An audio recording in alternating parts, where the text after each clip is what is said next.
యేసు రక్తమే జయం పరిచర్య ప్రైజ్ ద లార్డ్. మే 3వ తేదీ 2025. ఈరోజు దేవుని వాక్యము.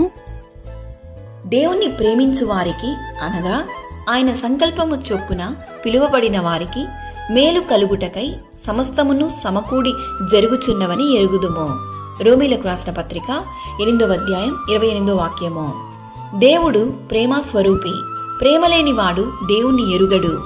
మనం ఒకరినొకడు ప్రేమించిన ఎడల దేవుడు మన యందు నిలిచియుండును, ఆయన ప్రేమ మన యందు సంపూర్ణమగును.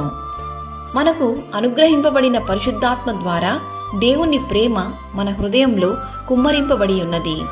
దేవుడు మన ఎడల తన ప్రేమను వెల్లడిపరచుచున్నాడు.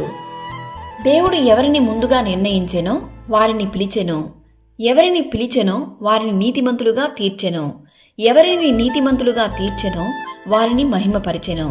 కాబట్టి ఆయన రక్తము వలన ఇప్పుడు నీతిమంతులుగా తీర్చబడి మరింత నిశ్చయముగా ఆయన ద్వారా ఉగ్రత నుండి రక్షింపబడుదుము. ఎందుకనగా ఈ నిరీక్షణ మనులను సిగ్గుపరచనివ్వదు. ఆయన సంకల్పము చొప్పున పిలువబడిన వారికి మేలు కలుగజేయుటకై ఆయన సిద్ధంగా ఉన్నాడు. పరిశుద్ధులగుటకే దేవుడు మనలను పిలిచెను గాని అపవిత్రులుగా ఉండుటకు పిలువలేదు.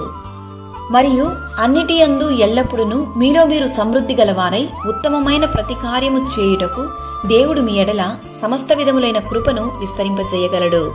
దేవుని పిలుపుకు లోబడి ఆయన సమస్త విధమైన మేలులను పొందుకునే కృపను దేవుడు ఈ దినాన మనందరికీ అనుగ్రహించును గాక. ఆమేన్. God bless you.